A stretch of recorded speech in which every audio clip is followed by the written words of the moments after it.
I'm going to rank all 36 gaming laptops that I tested this year using this tier list. The way it works is simple. There are 7 different tiers, with F down the bottom being the worst and S up the top being the best. I've got all the laptops that we're going to rank on the right hand side, and although only 15 can show at a time, don't worry, I've got the full 36 there. And if any of these laptops go on sale, we'll be sure to add them to our new website gaminglaptop.deals. So be sure to check that out regularly to get the best deal on your next gaming laptop. Otherwise, you can check out current prices for all of these laptops with the links below the video. Alright, just some quick disclaimers before we start ranking laptops. This video is not sponsored by anyone. Everything here are my own thoughts and opinions based on testing these 36 laptops in 2022. Just because I might put something at the top in S tier does not mean that it's perfect. Nothing in life is. Everything's full of trade-offs. Something that works amazingly well for one person might be terrible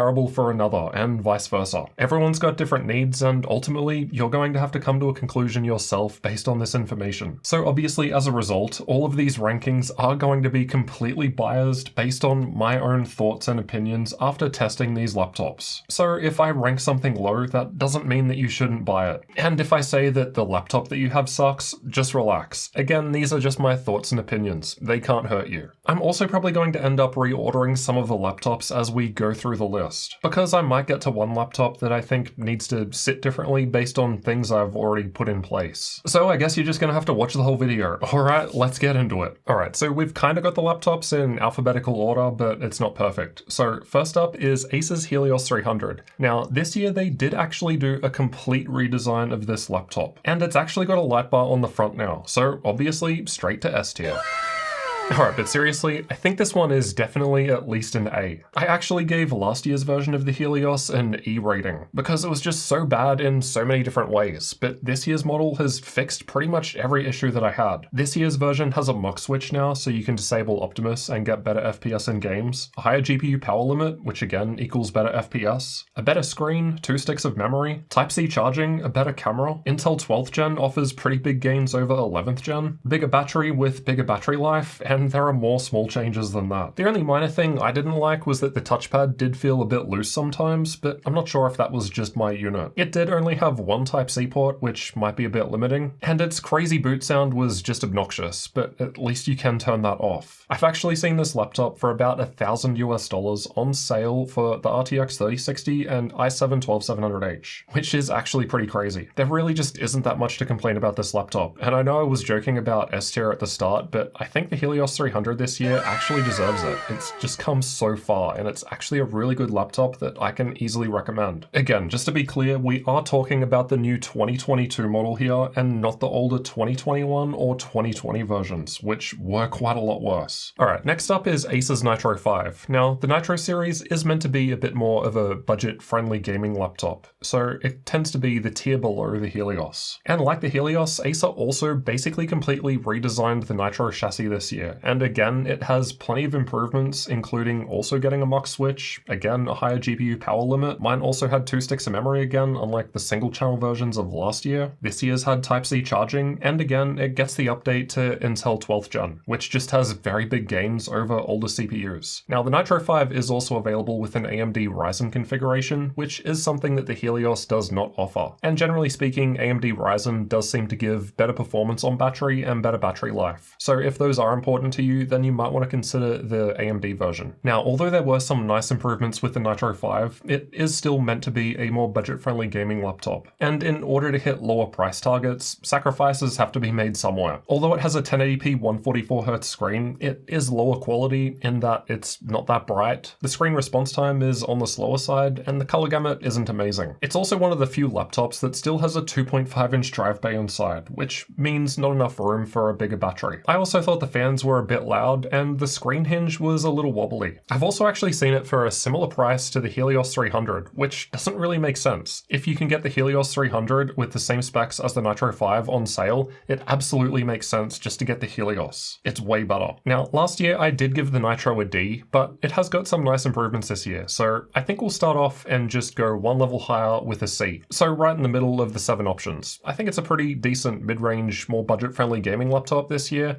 and yeah, it does have some nice improvements over last year, but there are still those things holding it back from me putting it higher, which is just kind of necessary in order to keep the lower price. Alright, next up we've got Alienware's X14 R1. So this is Alienware joining the 14-inch gaming laptop gang, along with ASUS's Zephyrus G14 and Razer's Blade 14. Personally, I quite liked this laptop. It just felt really thin and portable, and although it is thinner than those other two 14-inch laptops I mentioned, in order to get it thinner, it ends up being wider and deeper. But still, I don't know, there was just something about it that just made me feel like it was easy to pick up and carry around. It actually had surprisingly good battery life for an Intel-based gaming laptop. Based on my own testing, generally speaking, AMD does better in that regard, but this one did quite well. Unfortunately for it, those other two 14-inch gaming laptops are AMD Ryzen based, so those do end up having better battery life than this. But Intel 12th gen has more cores and threads, so this does end up performing better in CPU workloads. I was originally considering giving this a B, but I think it has a few downsides as well, which end up putting it as C tier. First off, it's got soldered memory and cannot be upgraded, so you're stuck with whatever you get. Secondly, it's got a lower GPU power limit. I found my 3060 would run between 50 and 75 watts, which again is to be expected with that thinner design. I also had some issues where the laptop would blue screen, but it was only happening when it was running on battery power, which is a bit weird. Now, Dell/Alienware have actually contacted me since I put my review out, and they mentioned that this has been fixed in a driver update. I don't have the laptop anymore, so I can't test and confirm that, but they seem pretty confident that that's fixed. Still though, driver update or not, Alienware's/Dell software just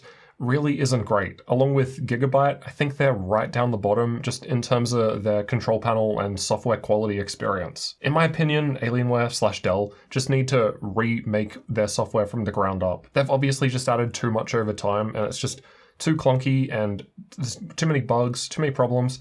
I've ranted about this plenty in my reviews. Overall, I do like the X14, but I think there are some negatives holding it back, so yeah, we'll go with C for now. Alright, next up is Alienware's X17 R2, which is a 17-inch gaming laptop. Now, like most other Alienwares, it does tend to be on the thinner side. Now, a thinner gaming laptop might sound good, but I just don't really see the reason why they're trying to go for the whole thin angle with this design. So this is a 17-inch gaming laptop. Even if it's thin, it's going to be quite big in terms of width and depth still. You can't change that in order to fit the 17-inch screen. But because they still want to offer high levels of performance, they've put 4 fans inside, which is actually quite an interesting design, and it does work pretty well. But in order to actually fit that, they have to make the laptop wider and deeper. So although it is on the thinner side, it ends up being pretty big still and less portable. I also found that the back edge just felt sharp, so when you're holding the laptop and walking around, after like 30 seconds, it felt like it was going to cut my fingers off. So yeah, just really not portable despite being thin, which I think is the whole thing they were going for. And of course, if they did go a little thicker, then they would have been able to boost the power limits and give it better performance. Now, it did do pretty well in games compared to other laptops, but in terms of like raw CPU performance, it wasn't quite as high. It was often performing worse compared to other laptops with the same CPU that cost far less money. Obviously, in typical Alienware fashion, it's not cheap. The battery life also wasn't amazing, but the performance on battery wasn't too bad for an Intel gaming laptop. It does have the cool looking RGB light ring on the back, but you're not really going to see that as you're going to be sitting in front of the laptop when you're using it. So it's kind of just there if you want to flex on people walking by. Or I guess for when you get up to get a drink of water or something and you see that RGB light bar and you think to yourself, oh yeah, I've got an Alienware. I'm sure that's what everyone does. And again, just like I mentioned with that smaller X14 just before it, Alienware's software just is kind of garbage in my opinion. I kind of wanted to go D on this one, but I mean, it is still a pretty decent gaming laptop. So despite its negatives, I think we're going to go for C for now. All right, next is Apple's MacBook Pro, which strictly speaking isn't really a gaming laptop. But that said, you can definitely game on the M1 Pro chip, especially if games are natively designed for it. Though game support is definitely hit or miss, and it's nowhere near as good as Windows or even Linux. Although the screen does look pretty good in terms of brightness and colors, the screen response time was pretty slow at lower than 20 milliseconds, so it's not going to be a good experience for competitive titles. As I'm sure everyone knows, Apple laptops also just cost a lot of money, so unless you're getting it for some other task like video editing, it just doesn't make sense to consider in terms of a gaming laptop by itself. You're going to be better off with pretty much any other gaming laptop in this video if your goal is is gaming. So with that in mind, it's gotta be at least an E, right? Actually, I guess I did just say literally get any other laptop than this if the goal is gaming, so let's go to F. Alright, next up is the ASUS Flow X16. Now, this was that laptop where you could fold the screen around and basically use it as a tablet. They had the 13-inch Flow X13 last year, which was pretty interesting, and now this is basically a bigger version of that. And bigger does also mean more GPU power. So this one went up to RTX 3070 Ti graphics, which is pretty crazy when you consider that it's basically a tablet, which you can of course also use as a normal laptop. Not only that, but if the inbuilt graphics aren't enough, you can also attach the ASUS XG Mobile with direct PCIe connection, so an eGPU setup, which does mean that this laptop gets a level of upgradability that most gaming laptops can only dream of, because the discrete graphics, whether from Nvidia or AMD, are almost always soldered to the motherboard and cannot be upgraded. So although we're not upgrading the graphics inside the laptop, as long as ASUS keeps making the XG Mobile, which they've been doing for more than 2 years now, in theory it should be possible to upgrade down the line with, say, RTX 40 series. So yeah, definitely quite interesting. No surprises though, to get all those extra features, it does not come cheap. But at the same time, no one else is really offering this sort of solution. And I'm not just talking about the eGPU thing, because other companies do technically allow that with Thunderbolt. Of course, the direct PCIe connection with the X16 is much faster than Thunderbolt, as I've shown in a previous video. But yeah, the whole 3070 Ti thing in a foldable tablet, no one else is doing that. So yeah, if you do want that design, I guess you've got to pay, and ASUS is really the only option right now. So I mean, with that in mind, if you are someone that needs the most powerful gaming tablet ever, then for you this would be S tier, because it's literally the best option you can get. But for most people, I think this probably makes more sense as a B. I think it's really cool what they were able to do here, and it's great to see ASUS doing new designs like this. Alright, I know I've got the ASUS Zephyrus G15 next, but I want to talk about that closer to the G14. So let's do the ASUS Scar 15. Now last year I gave the Scar 15 a C, and honestly this year I'm pretty sure it's basically the exact same laptop, with the only difference being of course that they upgraded it to the latest CPU and GPU, which do definitely give it a nice performance boost. But yeah, this does still mean that there are negatives there, like the fact that it doesn't have a camera at all, and that RGB light bar on the front,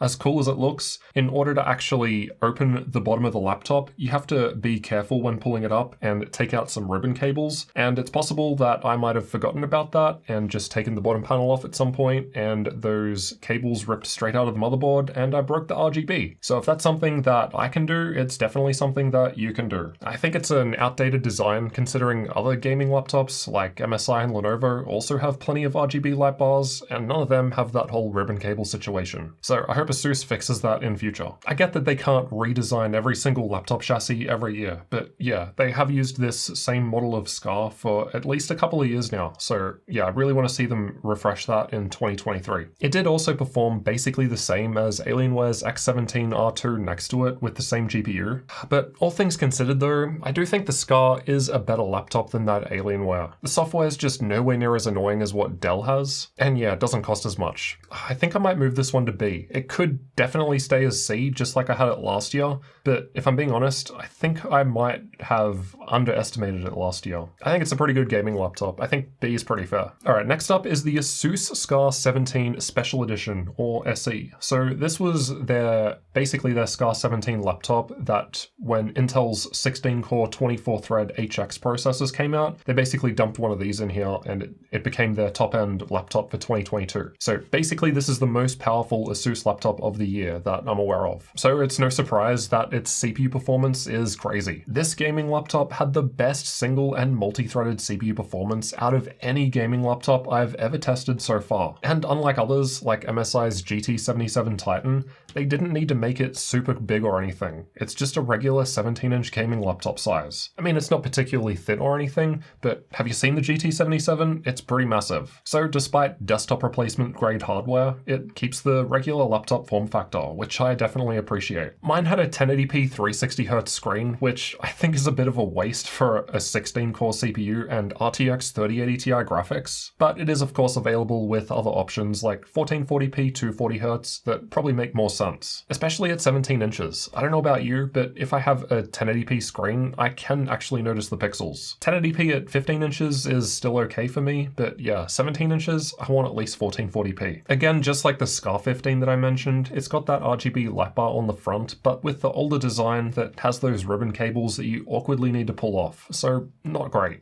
But I guess as long as you know about it, you're only probably going to open your laptop once, maybe twice to upgrade. It's not as if you're opening it every other day, so maybe it's not the end of the world. I also found that the touchpad was a little loose, though that was probably just my unit, and also the screen hinges a little loose if I recall, but again, could just be my unit, not too sure. Honestly, I think this is a step above the Scar 15, so I think this is going to be our first A. I mean, it's in the name. The Scar 17 is basically a bigger version of the Scar 15, but this is the SE, the special edition, and they put that new CPU in there, and they did some other changes. I can't actually remember the details. It might be like a vapor chamber cooler and some other bonuses. I remember being pretty impressed with it. Definitely not for everyone, but if you do need power in a machine that's not super crazy big, it's one to look at. Alright, next up is the ASUS TUF A15, and this one has come a long way since when it first came out in 2020, and Hardware Unboxed were cutting the bottom panel open with a Dremel to give it more airflow. The 2021 model last year did have some nice improvements, but the 2022 model this year just takes things to a whole nother level. This year they added a mux switch, they boosted the GPU power limit. Mine had an RTX 3060 and it was the max 140 watt version, and it was one of the best 3060s that I tested, and that combined with the mux switch will boost gaming performance. They also improved the thermals. It had excellent battery life, though kind of like the Nitro 5 that I put in C tier, the 1080p 144Hz screen wasn't great. The screen response time was just on the lower side, though to be fair, you can definitely get the A15 with different screen options. That was just the one that I happened to buy it with. I should also note that this A15 was the AMD Ryzen version. ASUS do also sell it with an Intel CPU, which I'm pretty sure is just the TUF F15, and as far as I'm aware, it's the exact same laptop, it's just that it has the Intel CPU, which will obviously change things. Based on my own testing, generally Intel seems to perform better both in games and other workloads, but generally speaking, AMD seems to last longer on battery and perform better when running on battery power. Unfortunately, I didn't get the F15 this year, so I can't talk about the Intel model, but yeah, this AMD model, I was quite impressed with it. Now, last year I gave the TUF A15 a D, but this year I'm thinking either an A or a B. Seriously, it's come that far. Now, I know the Scar 15 is probably a better gaming laptop, but the A15 is meant to be like a more mid-range option. And in terms of that, and just how far it's come, I think it is worth the A. I did actually do a recent video where I compared the TUF A15 to Lenovo's Legion 5, which I gave an S2 last year, and this year I thought the TUF was very close to the Legion 5. So yeah, if the Legion 5 comes in and gets an S or an A, I think the TUF at least deserves an A. So let's leave it there for now and move on. Alright, next up is the ASUS Flow Z13, which is another of ASUS's unique designs that no one else is doing. So while the Flow X16 could be used as a tablet by completely folding the screen 360 degrees around, it keeps the keyboard on it. Now the Z13 on the other hand, you can just detach the keyboard and use it as a tablet like that. So it's more of a true tablet. So despite it being a relatively thin 13-inch gaming laptop slash tablet, it still has Intel's Core i7-12700H with 14 cores, 20 threads inside. Not to mention up to NVIDIA RTX 3050 Ti graphics. So on the lower side in terms of discrete graphics,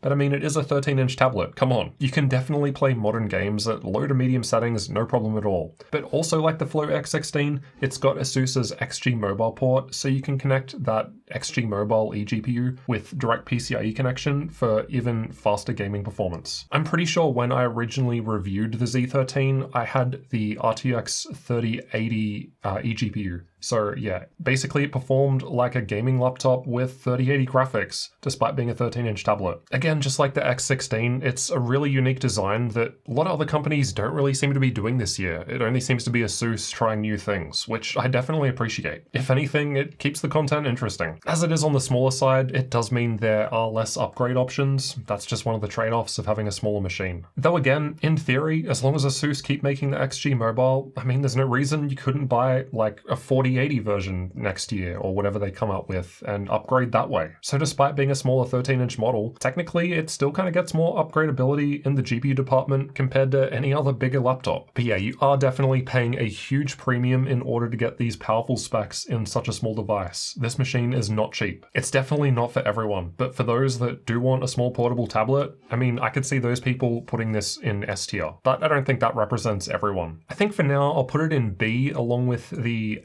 Flow X16 for similar reasons, that it's just a cool, unique laptop that offers a lot of great features that that other companies haven't even considered doing. You can absolutely get far cheaper gaming laptops that will outperform it. It just depends on what you want out of a laptop, I suppose. But yeah, for those that need a tablet that can also game, this is it. Alright, next up we've got the ASUS Zephyrus Duo 16, which is yet another unique ASUS design. What makes this one special is that it's got 2 screens, and pretty much no other laptop is doing that right now. I know HP experimented with something a year or two ago where they had this little tiny screen below the main screen. I mean, compared to the Duo, there's no competition. This has a full, wide screen underneath the main screen, and it's actually pretty cool. It's great for multitasking, like if you're gaming, you can run your game on the main screen and stick something like Discord down the bottom. And there are also some games like Dying Light 2 that have built-in support specifically for this laptop, so you can have your game running on the main screen and then have things down the bottom that are specific to the game, like menu options and other stuff. But yeah, that game was specifically updated to support the Duo 16, so I don't think there are a whole lot of laptops that have native support for it. It's not quite as simple as just running whatever game you like and putting menu options and stuff, like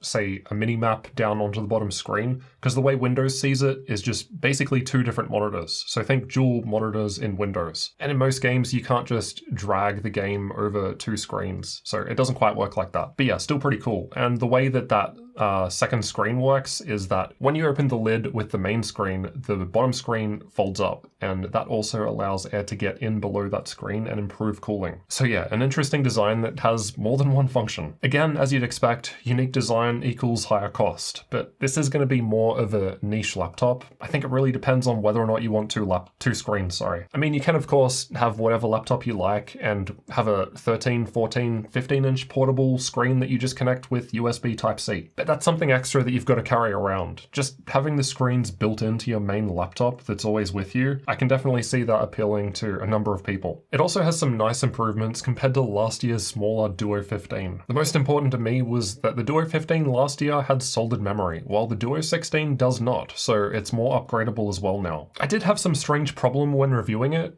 The CPU power limit of the AMD Ryzen 9 6900 HX, I think it was, it just seemed to be lower for some reason. I'm not really sure why. Now, if you run games at say 4K or 1440p resolutions, the performance was perfectly fine. But at the lower 1080p resolution, I did find that the lower CPU power limit could negatively affect gaming performance. And I'm not actually sure if ASUS has fixed that. I was meant to get the Duo 16 back so that I could check it out, but they didn't end up sending it back. As far as I know, it was fixed in an update, but yeah, I haven't been able to confirm. It's kind of weird because it was only a problem with both the CPU and GPU running at the same time, so like in a game. But if you just run a CPU only workload, the CPU performance was actually next level, at least as far as AMD's 8-core 16-thread CPUs go, because Intel 12th gen laptops with more cores and threads still do generally perform better, but compared to other AMD laptops, it was a top performer. So yeah, another of ASUS's interesting designs. It is a pretty cool laptop. I think it's got to go at least B. Maybe I would consider A if it definitely had that fixed weird bug with the CPU power limit and the GPU running. I'm pretty sure it's fixed. I don't know, I think we'll put it B for now with ASUS's other unique designs like the Z13 and X16. Alright, next let's check out the ASUS Zephyrus G14, which is their smaller 14-inch gaming laptop design. So basically ASUS's version of Alienware's X14 R1, which was also a 14-inch model. Though the Alienware had Intel CPU and NVIDIA graphics, while the G14 this year is all AMD, so AMD CPU and AMD Radeon GPU, which is also a first for the G14 because prior to now it's been NVIDIA graphics and AMD CPU. Now this year's G14 has a number of improvements over last year's, including the addition of a mux switch, which again lets us disable Optimus and boost FPS in games. It's got a larger touchpad, which is just nicer to use. The speakers sound better. They added a micro SD card slot. There's a vapor chamber cooler now. They added a camera this year, and there's more CPU and GPU power than older models, which equals better performance. It does cost more money to get these extra features though, and I'm pretty sure we featured last year's G14 on our GamingLaptop.deals website recently, and I'm pretty sure for the RTX 3060 it was less than $1,000, which is actually a pretty good price for a G14, as long as you don't need any of those features that I just listed, because that 2021 model does not have those. Now, I gave the G14 a C last year, but as I just mentioned, there are a number of improvements this year, so based on that, it's gonna at least be a B. And I do also think that it deserves to be ahead of Alienware's 14-inch model. I did list quite a few improvements though, and the G14 is a pretty impressive laptop. laptop, so I think I might actually go one higher and stick it in A. I think the G14 is a really good machine. The only thing I'd be aware of is the Radeon graphics rather than NVIDIA. I had the 6800S, which did perform pretty well, but I did have a couple of small issues that I mentioned in my review that seemed specific to drivers. But my initial review of this laptop was about 9 months ago now, so hopefully those things have been fixed. You can of course use AMD's FSR to boost gaming performance, but this was the only laptop we tested all year with Radeon graphics, so it can't use DLSS. All of the other laptops that do have NVIDIA graphics on the other hand can use both DLSS and FSR, so best of both worlds. If that's something that's critical to you, then yeah, maybe the G14 would be below the X14, but everything considered, I think the G14 is pretty good. Alright, next up is the ASUS Zephyrus G15. So as per the name, kind of think of it as a bigger G14, but with a 15-inch screen. Though unlike the G14, ASUS kept the AMD CPU and NVIDIA graphics on the G15, so the G15 does not have Radeon graphics like the smaller G14. So that means you still get both FSR and DLSS. Now, last year I gave the G15 a B, but this year's G15 does have some nice improvements. Again, like other ASUS laptops, these include the addition of a mux switch, higher power limits for the GPU, both of which will boost gaming performance, and they added a webcam this year. Like other ASUS Zephyrus laptops, it is limited to only one stick of memory. Some of it is soldered to the motherboard, though that was the case with the G14 too. You can get them with 16 gigs soldered to the motherboard, and I mean for gaming, if you put in a 16 gig stick, you've got 32 gigs, which is plenty, because I still think 16 gigs is a good sweet spot for gaming even today and going into the future. But yeah, the fact that you can go 32 gig, I don't think that's going to be a problem for gaming anytime soon. So although technically speaking it is less upgradable on the memory, I don't think it's going to be a problem in practice for almost everyone using it for gaming. For some reason, the CPU performance on battery was a little worse than last year's model, despite this having the newer Ryzen 9 6900HS CPU. Last year's had the 5900HS. It did perform better when plugged into the charger though, so it was just a weird thing where this year's was a bit slower when running on battery. All things considered though, I do think it is a nice improvement compared to last year's, which I rated as a B. So like the G14, I think this one's got to be an A. Alright, next up is the ASUS Zephyrus M16, which is kind of similar to the G15. Like, the physical chassis is literally exactly the same. If you have these laptops on your desk with the lid closed, I don't think you can tell which is which. They look the same. The main differences with the M16 though are that rather than an AMD Ryzen CPU, it uses Intel, and as per the 16 in the name, it's got a larger 16-inch screen, and it uses the taller 16:9 aspect ratio. So although the laptop is physically the same size as the G15, the screen looks bigger. And not only that, but the screen also does look nicer.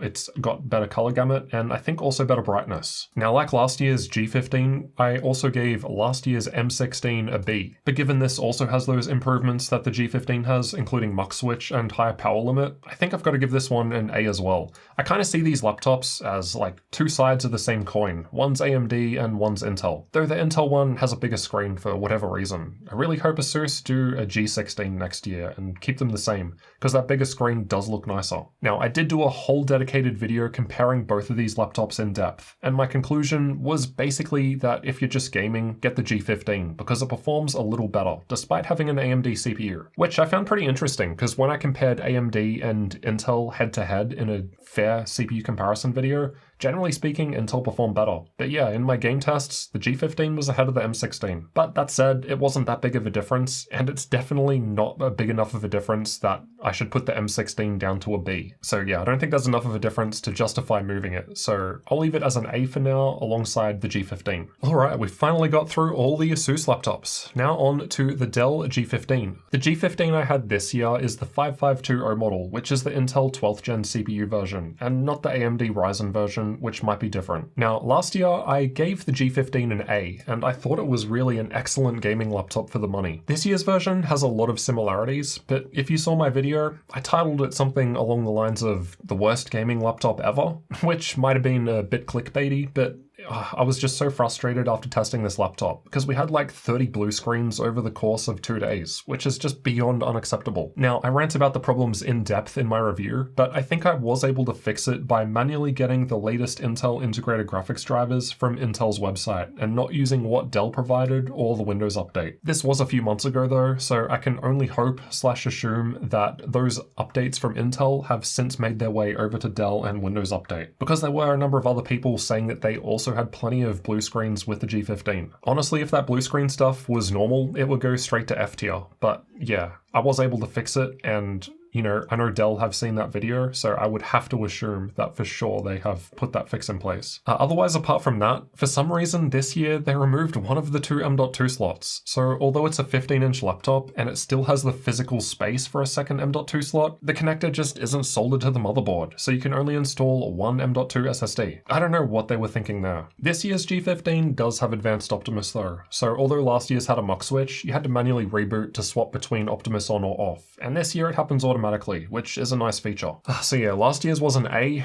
I think even if the blue screens are fixed, I've got to at least bump it down a bit just for removing that M.2 slot. Like, that's just less upgradability for no reason at all. I really don't understand it. But yeah, again, if regular blue screens are still a thing, that thing's going straight to F tier. Alright, onto the second batch of 15 laptops, and starting out with the Eluktronics Mech-17, also known as the Aftershock Vapor 15X here in Australia. Both are the same laptop, it's a Tongfang model, and both companies just resell it. Now, this was a thinner laptop design with i7-12700H and RTX 3060 graphics, and due to the thinner design, there was some thermal throttling. But that said, it was still one of the best performing 3060 gaming laptops I had. The screen was a bit meh with no overdrive mode, so we couldn't lower the screen response time. It also had poor battery life and no USB Type-C charging, which I think is a bit unfortunate in a laptop that's so thin and obviously designed to be portable. I think machines like that should just have Type-C charging, so then if you don't want to bring the bigger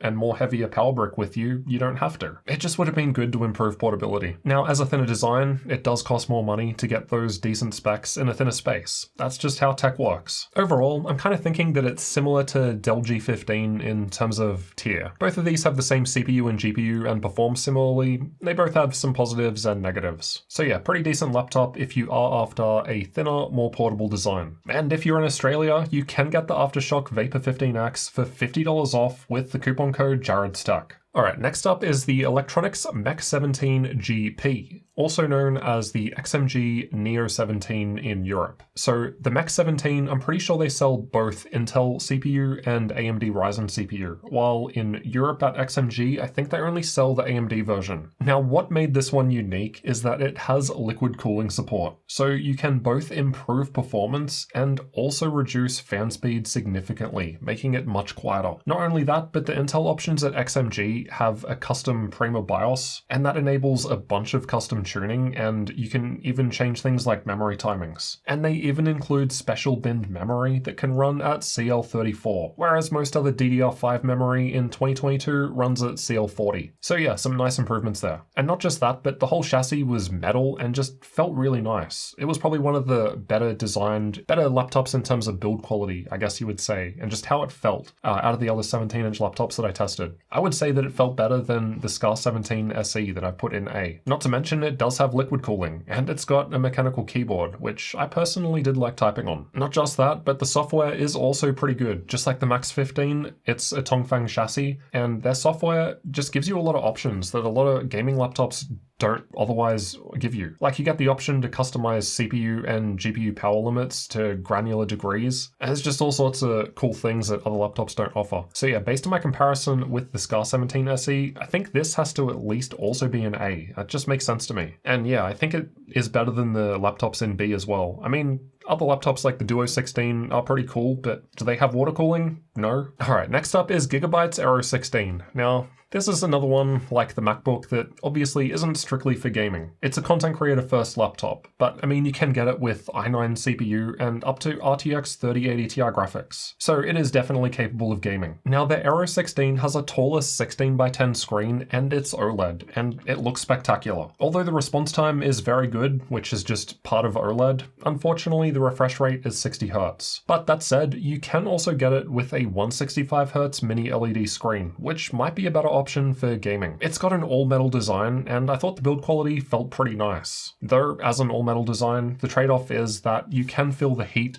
build up in the laptop over time. So it feels warmer to the touch compared to a plastic laptop, because metal just conducts heat better. As it's a thinner design, it does have lower power limits, which in turn does mean lower performance. It's also got a significant lack of ports. For some reason, Gigabyte decided to get rid of pretty much everything except Type-C and give you an included dongle. But the dongle was just low quality. Like, you would put it in and it would move around heaps, and it just didn't sit in position very well. It just wasn't a good implementation. I feel like they tried to copy Apple without at least doing the good parts that Apple does. Like, if you bought a dongle from Apple, it's probably actually going to at least be decent quality. I'm guessing not many people are actually buying the Aero 16 because I've seen it go on some pretty crazy sales lately. On my gaminglaptop.deals website right now, we've got the Aero 16 with 3070 Ti graphics listed for $1,300 US. All the other negatives aside with the Aero 16, we have to acknowledge that that's just a crazy price for those specs. But maybe there's a reason. The Aero 16 was difficult and frustrating for us to test. There are a number of software problems and other random bugs that we just didn't find in other laptops. Granted, this was quite a while ago, so it might have changed a bit with software updates, I can't say. It sounds like a steal at that price in terms of gaming performance, but yeah, my partner who did most of the testing, she was really pushing for F tier for the old Aero 16. She just found it less stable compared to other gaming laptops when running all of our testing. All things considered though, I think I'd give it an E rather than an F. It is one of the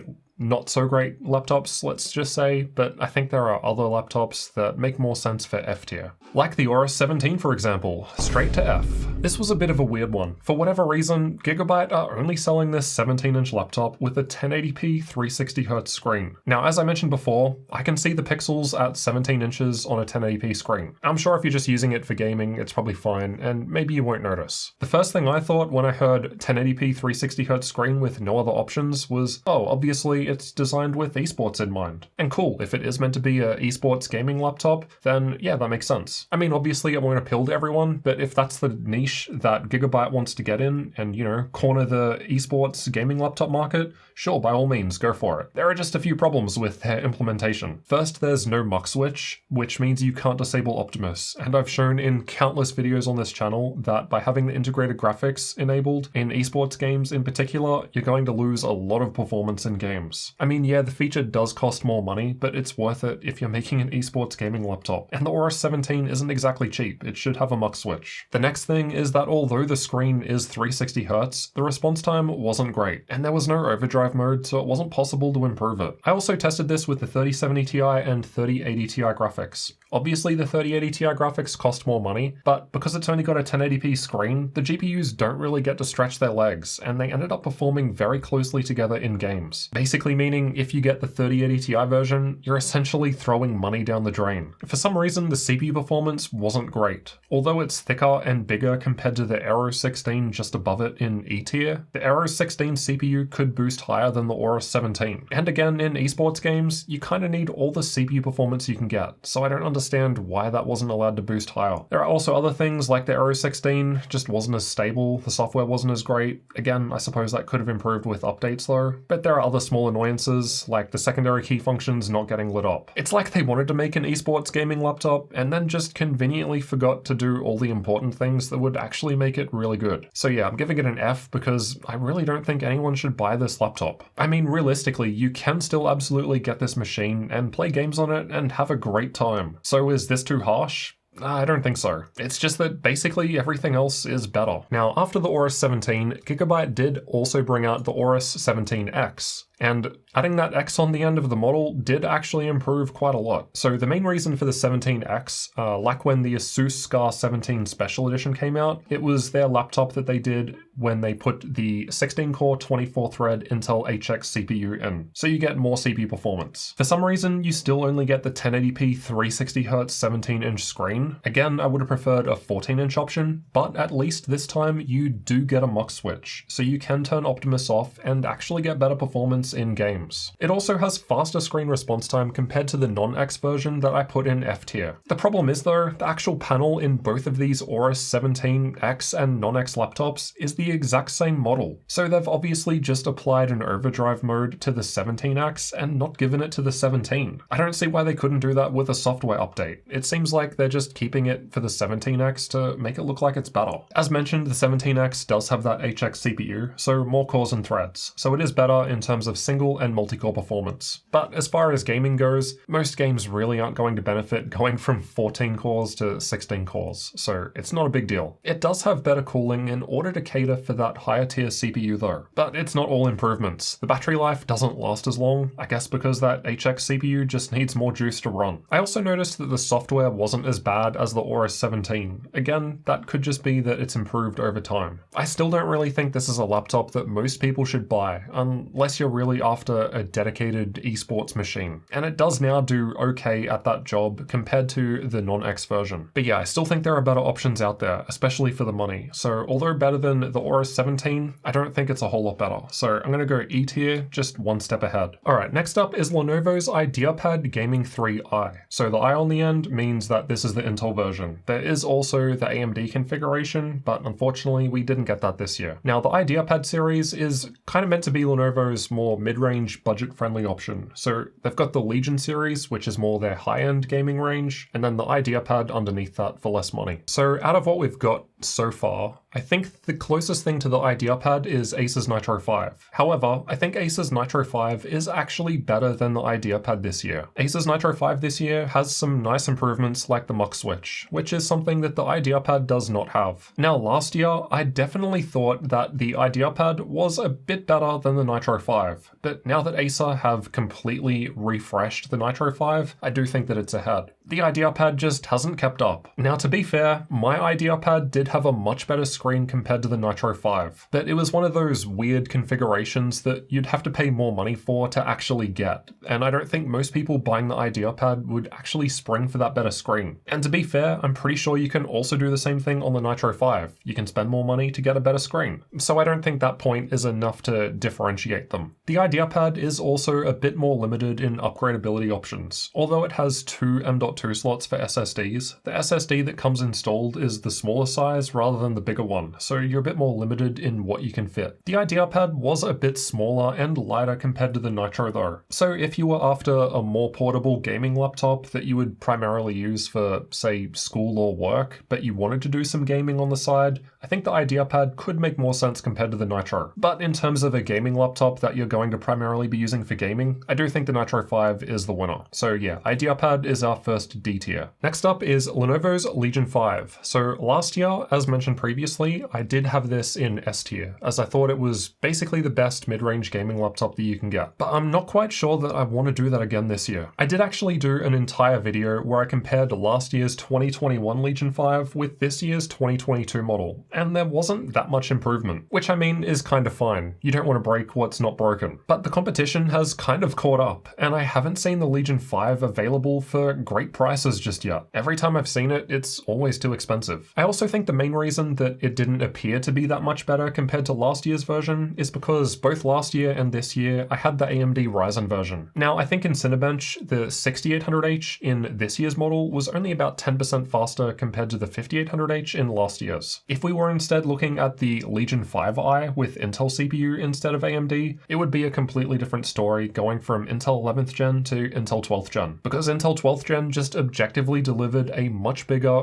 performance boost to both single and multi-threaded performance. And I think last year I gave the Legion 5i either a B or an A. I think it was a B. So yeah, if I had the Legion 5i this year, it would probably be higher than that, maybe even an S. Another reason is both last year's and this year's Legion 5 had NVIDIA RTX 3060 graphics. And although the power limit was like 10 watts higher this year or something, the performance in games is extremely close together. Now that's not really Lenovo's fault, they're just using what NVIDIA has available, and NVIDIA didn't give us a refresh of the 3060 this year. Now that said, there was a Legion 5 last year with 3070 graphics, and NVIDIA did refresh that to 3070 Ti, and you can get the 3070 Ti in the Legion 5. So it's possible that if I had a 11th gen 3070 Legion 5 last year, and I was comparing it to a 12th gen 3070 Ti Legion 5 this year, I would have seen a much bigger improvement, and that might have made me more excited about it, I'm not sure. But yeah, for the AMD version, it just really wasn't that much better compared to last year. And considering last year's version is often cheaper, if you can still find it available, you might as well just get last year's version. Now, I also did a dedicated comparison between the Legion 5 and ASUS TUF A15, and in more cases than not, I actually thought the TUF A15 was the better laptop for most people. I mean, don't get me wrong, the Legion 5 was better in many cases, but I think for things most people care about, the A15 was actually a little ahead. Not to mention also cheaper. Like in terms of raw gaming performance, they both perform basically the same. The Legion does have some nice extra features like Advanced Optimus, but yeah, overall I think its features are too similar to the tough A15, so I think this year I want to put it in A rather than S. I don't know, maybe I need a tier between A and S where the Legion 5 sits, but yeah, for now I think it's leaning more towards the A than the S. Or maybe the Legion 5 needs to be an S and I should move the tough A15 to an S, but I don't think that sounds right, so I think I'll leave them both as an A for now. Now, something that I think does deserve an S is Lenovo's Legion 5i Pro.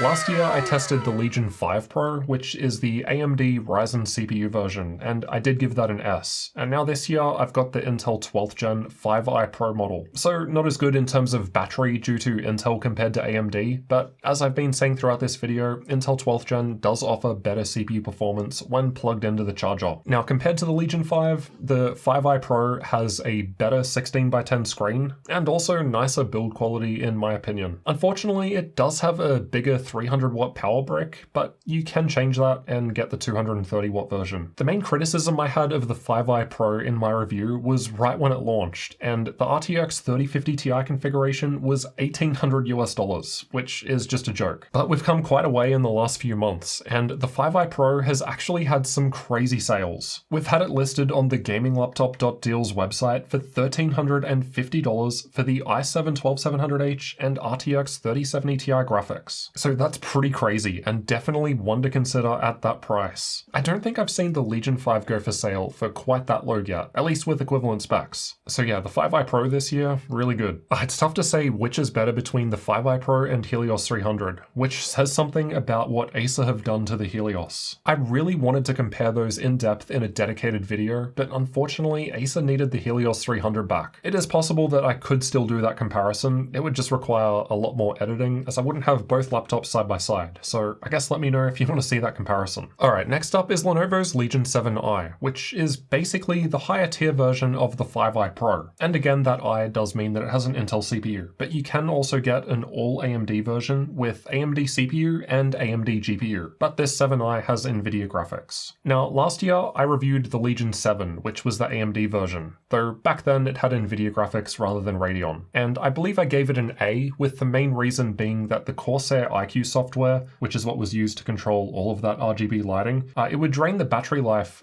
by a ridiculous rate, and you had to end up disabling it. It just wasn't a great user experience, so based on that, I dropped it down from an S to an A. But now this year it's gone, so I've definitely got to give it an S. This is a great gaming laptop. I mean, even if it sucked, I'd probably give it an S just because it's covered in so much RGB. I'm just joking, but seriously, the Legion 7i is really nice. Again, like the Scar 17 SE, this uses Intel's new HX CPUs, so 16-core, 24-thread processor. It had decent thermals thanks to the vapor chamber cooler, but unfortunately, just like the Legion 5i Pro and Legion 5, there's no built-in fan control yet, which is a feature that I really want to see, but I believe you can do it with third-party software. And like the 5i Pro, it's also got a nice 16:10 screen. The performance on battery was a bit weak, which tends to be the case with those Intel 16-core laptops. I guess there's only so much power that laptop batteries can give those power-hungry CPUs. And again, as I said before, S tier does not mean perfect. Nothing is going to be perfect in every way. These are just what I think are the best this year so far. It's got some nice-to-have features compared to the 5i Pro, but nothing too critical. If the 5i Pro is a fair bit cheaper, then yeah, it probably makes more sense just to get that, unless you really want some specific feature to the 7i, like that crazy RGB lighting, or maybe the pressure-sensitive WASD keys. Alright, next up we've got Lenovo's Legion Slim 7i. So just like the Legion 7i before it, but slim, so a slightly thinner laptop, which results in it being more portable, but there are other compromises associated with that. For one, it doesn't have that 16-core HX CPU, but still, I think it had the 12700H, that's still a 14-core 20-thread chip. And despite it being an Intel CPU, the battery life was actually quite good. My Slim 7i had RTX 3060 graphics, and NVIDIA's 3060 can run anywhere between 60 and 140 watts, and I found that the Slim 7i was right in the middle at 100 watts. So not too low powered, but not high powered either. And mine had a 15-inch 2560 by 1600 screen, and more pixels do need more GPU horsepower to run. But with features like like FSR and DLSS, it was still able to run games pretty well at its native screen resolution. But that said, you could probably spend less money and get the lower quality 1920 by 1200 screen, and you'd get more FPS in games. This laptop was very difficult to get inside, and as a smaller machine, it only has one upgradable memory slot with some memory soldered to the motherboard. So already quite a few negatives that are going to put it behind the bigger brother Legion 7i. Personally, I actually prefer this laptop over that bigger, more feature-rich Legion 7i, because it's smaller and more portable, but still has quite a lot of power inside. When I use a laptop, it's because I actually need portability, so most of the time that would be travel, and I would prefer to travel with something smaller like the Slim 7i. It's still going to handle everything I need. But that's just me. I think this is a great machine, and I'm going to give it an A. But yeah, if you don't need that portability, I could definitely see it being more B tier. Although that said, I guess it's kind of thin and portable like the Eluktronics Mech-17, and I do think that the Legion is a better laptop compared to that. So in that regard, I think it makes sense to have it as a tier above that one. Next up is MSI's Crosshair 15. So this was that all yellow gaming laptop that MSI did a collaboration with Rainbow Six. So this laptop has a lot of Rainbow Six design aesthetic. So if you're not a fan of that game, this laptop's probably automatically going to be F tier for you, especially if you don't like a yellow laptop. If you do like a yellow laptop, then hey, maybe it's an S tier for you. I don't want to entirely judge it just based on how it looks, but I mean, there aren't any other yellow laptops this year, so ultimately I think this is going to be a pretty big factor. If you don't like yellow, then you're probably not going to want it. Now, although I'm not personally a fan of yellow gaming laptops and it's not something I would want, it was kind of cool from a review perspective to see something a bit different and not just the same black box that turns up every week. Gaming performance with the RTX 3070 wasn't too bad, but it didn't have a mux switch, and the fans were always audible. And even when I put the laptop in different performance modes, with a workload running, the fans would always sound like they maxed out, so there's not really any point of having the lower performance modes. But I guess that could have been fixed in an update since I've tested it. I thought the port selection was pretty crap because it's got a USB 2.0 port in 2022. I mean, come on. How much money are we really saving here at this point? It's not as if this is even a particularly cheap laptop anyway. I don't know. I try not to let price be the guiding factor of all these rankings, but yeah, this Crosshair 15 definitely is overpriced. Right now, I checked today before filming this video, it goes for $1,350 US. And as I mentioned earlier, you can get the S tier Legion 5i Pro with a higher tier 3070 Ti GPU for the same money on sale. And that's just a far superior laptop. So it kind of just makes the Crosshair 15 obsolete, so kind of F tier based on that. But yeah, I don't want to judge it based purely on the price. I do think that it has more going for it than the Aorus 17 at least, so I think for now we'll stick it in E tier. I don't think it's a laptop people should buy, but I also don't think it's the worst. Next up is MSI's GE67 HX. So as per HX in the name, this was one of those refreshes that was done when those Intel 16-core 24-thread HX processors came out, just like the Scar 17 Special Edition and the Aorus 17X. But what made this one unique compared to those others was for the first time, it had a 1440p 240Hz OLED screen. Before that, I don't think I've seen OLED above 60 to 90Hz. So this was quite a surprise to see high refresh, decent resolution OLED in a gaming laptop, and it does look very nice. Not only that, but the screen response time was the lowest I've ever measured at like 0.6 milliseconds, which is just crazy. Of course, there are the usual downsides with OLED, like screen burn-in long term, but there is software that MSI provide to try and alleviate that. This thing had excellent gaming performance for a 3070 Ti laptop, but unfortunately, it did have a fairly large and heavy 330 watt power brick. The key brightness was a bit dim, and for some reason I could not get the microphones to work. I tried everything in software, but it just didn't work. I think that's just my laptop though, because someone in my Discord server did buy this laptop and they said they were able to get it to work. Granted, I'm pretty sure they said that the volume was really low for some reason, so not sure if there's some sort of microphone driver issue going on with the G67, but at least they were able to get it to work. And if you do want to join my Discord server, the link is in the video description. Now, MSI do have other cheaper gaming laptops that perform very similarly in games, like the GP66, which we'll get to soon. But the more expensive GE67 HX does have extra features, like that nice OLED screen I mentioned,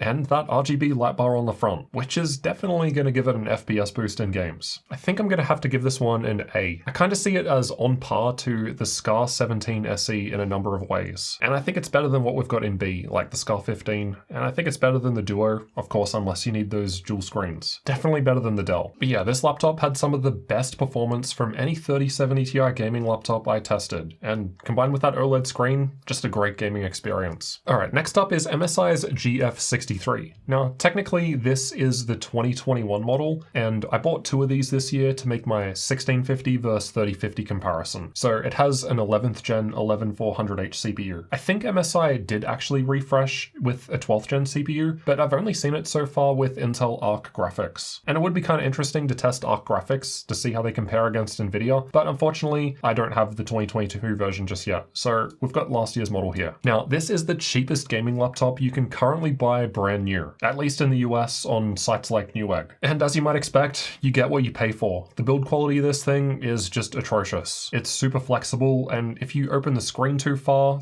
the panel near the keyboard kind of lifts up and pops off. It's really not great, and I don't think it's going to hold up too well long term. The screen is also just crap. It's very dim, slow response time, and the colors don't look great. I've seen the minimum spec version with GTX 1650 graphics go for $500 brand new, which is kind of crazy for a brand new gaming laptop. The RTX 3050 version is more like $750, which doesn't really make sense to me. By the time you're spending that amount on a 3050 gaming laptop, there are just better options available for less money, like HP's Victor 16. You can absolutely run modern games at low settings on the GF66 and have a good time on a budget. I just find it difficult to recommend unless you've literally only got that much money and you can't even save an extra $100 or $200. Because when you're buying a gaming laptop, I'm just of the opinion that you're probably going to be using it for multiple years. If you're going to be stuck with it, I think it's really worth saving an extra $100 to $200 because that will just make a big improvement to your overall experience over those years. So I understand what the GF63 is trying to do. I mean, there's got to be some gaming laptop that comes in at the lowest price. But yeah, compromises do have to be made. So with that in mind, I'm definitely not going to give it an F, but I think an E makes sense because there are just quite a few flaws with this laptop that are just going to happen due to that lower price point. Literally only consider this if it's the only thing you can afford and you want a game on a Windows laptop. Maybe you'll be better off with a console. Next up, we've got MSI's GP66, and this laptop offers excellent gaming performance. So I had mine with RTX 3070 Ti graphics, which were the same graphics as the more expensive GE67 HX, but generally speaking, the performance in games was very similar. Now, my GP66 just had a regular 14-core 24-thread Intel 12th gen CPU, but there is also a HX version of the GP66 that came out later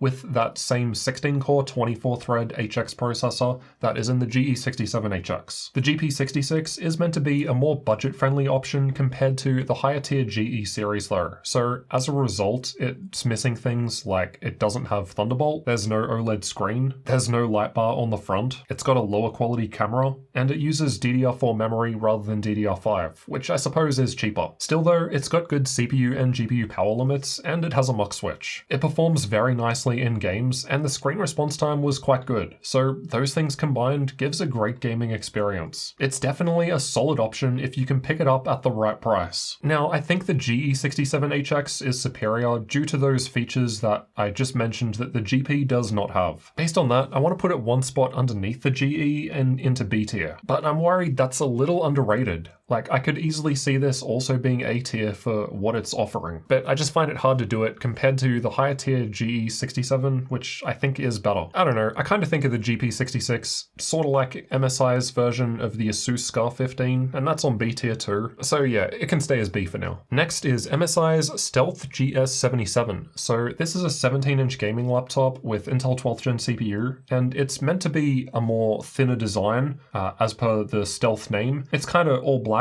and yeah, got that stealthy look. Basically, I kind of think of it like a more budget-friendly version of Razer's Blade 17. It was still pretty expensive when I reviewed it though. Granted, mine did have RTX 3080 Ti graphics, and that was the major problem I had with it. The Blade 17 was much better, but obviously Razer laptops cost a lot of money. But when you're spending 3080 Ti money, the Blade 17 was only a few $100s more, and it just made more sense to get. This is a thinner laptop, but it had a lower GPU power limit of 75 to 105 watts for a 3080 Ti. And that Razer Blade 17 was not only thinner, but had the full power 150 to 165 watts on its 3080 Ti. So it performed much better in games. For some reason, the GS66 also does not have a mux switch, which is something that the smaller 15-inch GS66 has. Speaking of, I'll show the laptops that we've got coming up. Yeah, so GS66 is next up. For some reason, I also found that the fans would just randomly kick in when not really doing much, and that was a bit annoying too. If you really do want a thinner 17-inch stealthy all-black laptop, there aren't a whole lot of options out there. And this is generally cheaper than the only other option, the Blade 17.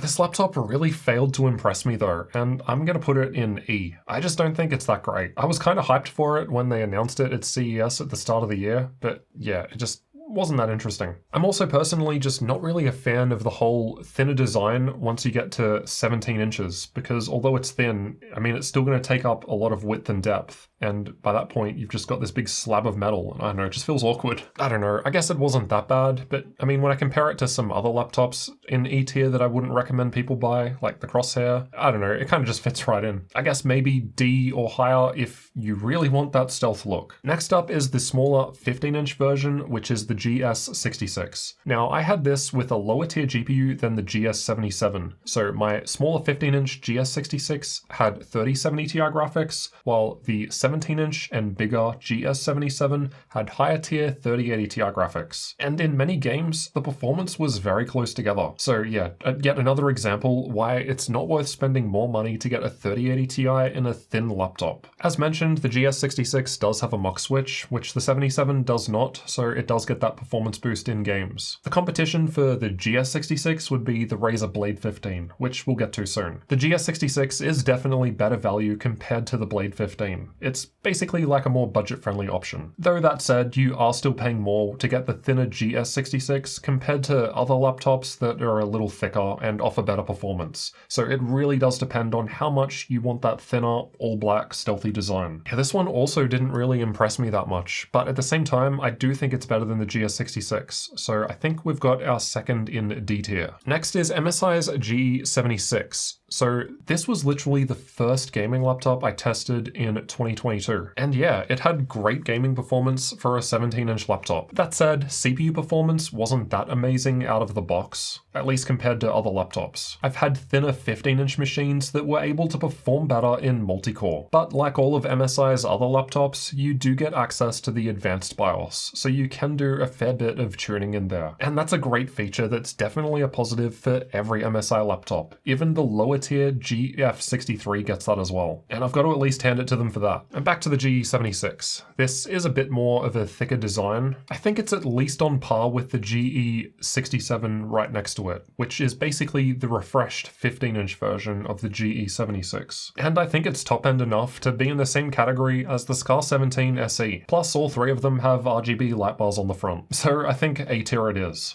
This might be a bit controversial, but I think I'm going to put MSI's GT77 Titan as B tier. Now, don't get me wrong, this is definitely the most upgradable gaming laptop of the whole year. But in order to fit all the extra things inside, it does end up being quite a bit bigger. And despite having a 16-core 24-thread HX processor, like the ASUS Scar 17 Special Edition, the Scar beats it in CPU performance, despite being a smaller 17-inch laptop. Gaming and other workloads were fairly close together though. Not to mention the MSI does have way better BIOS support, as I just mentioned, so you could tune it far more than the Scar. And also compared to the Scar 17 SE and MSI's own GE76, the Titan GT77 has 2 more M.2 slots for 4 in total, and one of those supports PCIe Gen 5. There aren't really a whole lot of Gen 5 SSDs available today, but I guess technically speaking that is a bit more future-proof if I go and use the F word. And the GT77 Titan also has 2 more RAM slots for 4 in total, and it's the only gaming laptop I reviewed this year that has 4 RAM slots and 4 M.2 slots. So like I said, the most upgradability. Those are definitely cool features, but I just don't think that they're for me. I wouldn't personally want such a big desktop replacement machine. Like I said before, I use laptops when I'm out and about. I need the portability, and this isn't something that I could fit in my bag and take with me. So I think that's why I'm giving it the B tier and putting putting it below the Scar 17 SE and those other MSIs, like the GE76. Now, as a desktop replacement for people that want to get into the advanced BIOS and tweak it, sure, absolutely, I could see it going at least A tier. If those are very important to you, then hey, maybe it's even S tier for you. But for me and what I do with my laptop, I think this makes sense for the GT77. Alright, next up is Razer's Blade 14. So I've got to think how this one stacks up against the other 14-inch laptops, which are the ASUS Zephyrus G14 that I put as an A, and the Alienware X14 R1, which I put as a C. Now, I did do a dedicated video comparing the G14 and Blade 14. The Blade 14 did have some advantages, but generally speaking, the G14 had way more benefits for most people while costing less money. So based purely on that alone, I'm going to say the G14 was better, which automatically means that the Blade 14 is a B at a maximum. Now, the Blade 14 has an AMD CPU and NVIDIA graphics, while that Zephyrus G14 also has an AMD CPU, but AMD Radeon graphics. So the Blade 14 does get the advantage of DLSS and FSR, while the G14 only gets FSR. Not to mention that NVIDIA generally has superior ray tracing performance. Yeah, the Blade 14 did have a better camera compared to the G14, a faster SSD, and it did feel nicer to the touch with that all-metal design. But yeah, otherwise the G14 had a better screen than the Blade 14. I thought its keyboard was nicer to type on. The G14 weighed less, making it more portable. The G14 has way more ports. The G14 also has better battery life. It's got better Wi-Fi, faster CPU performance, feels cooler to the touch under load, though the fans of the G14 could be a little louder, and the G14 has more upgradability. Sure, it's got some memory soldered to the motherboard, but at least it's got one memory stick. Both the Blade 14 and X14 have all memory soldered to the motherboard. Not only that, but the Blade 14 is limited to 16 gigs as a maximum for some reason, which I think is just stupid when you're spending this much money on a laptop that you can't upgrade. They really should have had a 32 gig option for people that wanted it. So yeah, that justifies why the Blade 14 is below the G14. Personally, I thought the X14 was ahead of the Blade 14 in many ways. It's got a better screen, for instance, and B tier just feels too high for a laptop that only has soldered memory and is limited to 16 gigs. I mean, come on. I think based on that, I'm gonna have to at least put it down one level to C tier, along with that X14. And yeah, it's definitely personal preference, but I think I liked some parts of the X14 more. As I said before, I just really liked how thin it felt. Though of course that does have other compromises. And the X14 only goes up to RTX 3060 graphics, while the Blade 14 also does 3060, but it also does 3070 Ti and 3080 Ti.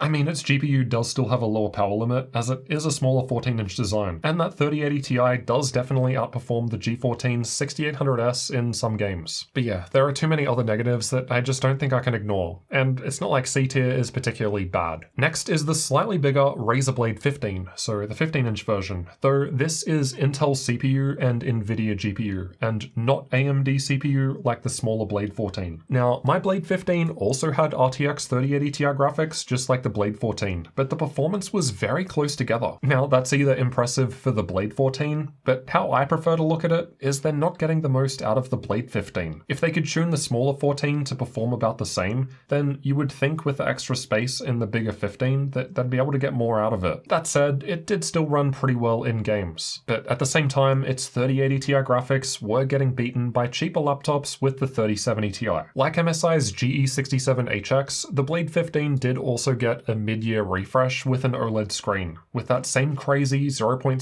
millisecond response time. So from an esports perspective, that OLED panel could make it more worthwhile if you want the thinner laptop, because I don't think there are any other thin laptops with that 1440p 240Hz OLED screen just yet. Otherwise, the Blade had meh battery life as an Intel model, not too unexpected, and obviously as a Razer machine, it's very expensive. Razer positions themselves as a more premium brand and just asks for more money. I like to think of them as the Apple of the Windows gaming laptop world. I'd only really consider it if you have a lot of money and you care about looks and want that nice all-metal stealthy black design. You can definitely get other laptops with better performance and better features for less money. So compared to MSI's GS66 right next to it here, I do think that the Blade is at least better than that, and I did compare those in a dedicated video. The GS66 is kind of the only other thin, stealthy 15-inch all-black gaming laptop that I tested this year. Putting it on the same level as the Blade 14 doesn't really feel right, given the Blade 14 can perform about the same in games. I suppose the 15 does also at least you upgrade the memory, so maybe that's enough to bump it above the Blade 14. At the same time, that lower performance I really can't put it any higher than C. If they actually utilized the 15-inch size well and it performed better than the Blade 14, then yeah, I could see myself moving it to a B. But at the moment, I think it's gonna have to go as a C. Next up is the larger Razer Blade 17. So as this is bigger than the Blade 15, it has a higher GPU power limit, which is what I would have expected from the Blade 15 compared to the 14, but apparently not. Anyway, the Blade 17 I tested had a 3080 Ti as well, but the gaming performance was actually substantially better as it was max power at 150 to 165 watts. Again, it had nice design and build quality, all black and nice feeling metal, but like I've said for other 17-inch laptops, although it's thin, in order to have that 17-inch screen, it's still gonna have to be fairly wide and deep. And just holding the Blade 17 in the hand, I don't know, it just feels weird holding this big huge chunk of metal. It's just not for me, even if my wallet could afford it. It also had poor battery life, and CPU performance wasn't great compared to other laptops with the same CPU. Single core CPU performance was actually quite low to other gaming laptops. Even AMD Ryzen 6000 laptops were able to beat it. And that wasn't happening in most cases with almost all of the other 12th gen laptops. Intel was almost always ahead of AMD. But with the Blade 17, for whatever reason, AMD single core could beat it. Not sure if that's just silicon lottery or just how the Blade 17 is. So again, both positives and negatives that kind of make it difficult to place above or below the other Blades. I mean, if you're looking at it purely in terms of gaming performance, it is definitely better than the others. So I kind of want to put it as a C, but due to that better gaming performance, I think I might have to give it the B. Because for a thinner design, I was actually quite impressed with how well it did in games. But again, definitely not cheap. Alright, those are my laptop rankings. Let me know what you would have done differently down in the comments. Just know that if you disagree with me, then you're wrong. Obviously, I'm just joking, but I am interested to hear what you would have done differently. Again, keep in mind this is a subjective list. There are definitely plenty of changes that I could have made up or down with plenty of laptops. And like I said at the start, just because I put something low doesn't mean you shouldn't buy it. There are just different laptops for different people. Now, if you want more details on any of these 36 gaming laptops, then check all the links below the video. I've got links to updated pricing for every single model, as well as links to all of my full review videos that go into way more depth. If you actually made it to the end of the video, thanks for watching, and to prove it, leave a comment down below with ice cream shower book. They were just the first 3 emojis that I found in my phone.